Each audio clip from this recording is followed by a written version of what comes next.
This is what most Americans innocently put into their bodies these days, and most alarmingly, into the bodies of their children. And it's no coincidence that Americans die earlier than Canadians or Germans or Italians or Japanese or Koreans or Australians or most any other comparable country.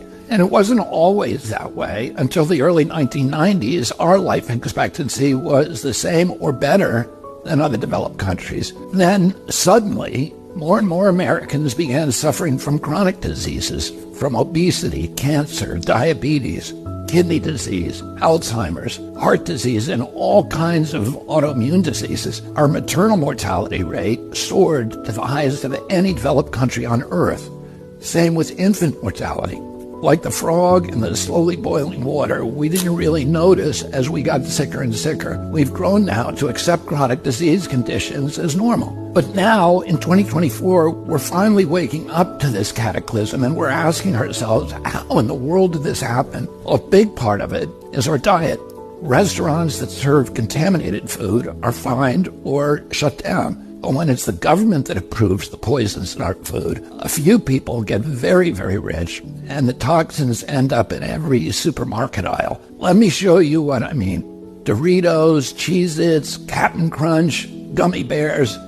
Everyone knows that these are junk foods, so maybe you wouldn't be too surprised to see that the ingredients include a lot of poisons, including a harmful yellow dye called tartrazine, or yellow dye number 5. What you may not know is that this dye was originally made out of the sludge that's left over when you turn coal into coke for blast furnaces. It's called coal tar, and I've actually sued many big industries for legacy contamination of coal tar all around the country because it's so toxic and it's so harmful to the environment and human beings. A century ago, it was just an obnoxious industrial byproduct that everybody was trying to figure out ways to get rid of. One of the ways that they did that was by paving roads. But then a British chemist figured out that the coal tar could be used to derive fabric dye. And if fabric dye, why not food? Food manufacturers began using it to cover up the discoloration of low-quality foods that they wanted to pass off on unsuspecting customers. They didn't know back then that this yellow dye, tartrazine, causes tumors, asthma, developmental delays, neurological damage, ADD, ADHD, hormone disruption, gene damage, anxiety, depression, intestinal injuries. Well, we know it now. We've known this for decades. That's why tartrazine is heavily restricted in other countries. In some countries, foods with tartrazine have a warning label that it may cause ADHD in children. Today, it's made from petroleum, not coal tar. Either way, it's crazy to add this to your kids' favorite foods. It doesn't even change the flavor. This yellow dye isn't just in junk food. It's in the foods that we consider healthy. It's in everyday kids' snacks like popcorn, mac and cheese, fruit snacks. It's in sports drinks like Gatorade and so-called vitamin water. It's even added to chicken broth, to corn, to pickles, to mustard, and to yogurt. And so, of course, our kids get sick.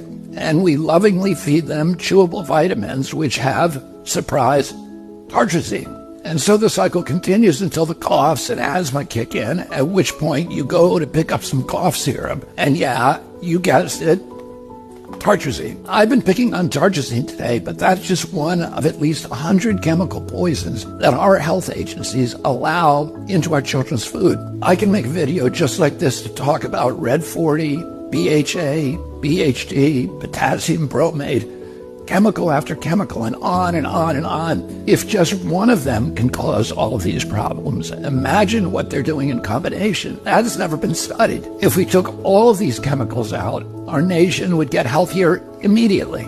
We'd have fewer sick days. We'd have better focus. We'd have less anxiety. Our kids would learn more easily. We'd lose weight. We'd have more energy. We'd have fewer tumors and longer lives. It's not all dark. Over the past 16 years, the government has banned 8 chemical additives that cause cancer, genetic damage, asthma, and many of the other health conditions as tartrazine does. And you know what's interesting? All 8 of those crucial steps forward in our kids' health were taken under President Trump. But the Democrats who claim to be all about health care have stood by watching other countries ban these poisons and make our kids sick, asthmatic, hyperactive, and depressed. They left them on every supermarket shelf in America. They even used your tax money to put them in your kids' school lunch. So their big food and their big ag donors probably gave them all that golden handshake and the big money hug. And their big pharma donors probably called them up and thanked them also, because now they're going to make billions selling Adderall, Prozac, and rescue inhalers. Enough is enough. President Trump and I are going to stop the mass poisoning of American children. Together, we're going to make America healthy again.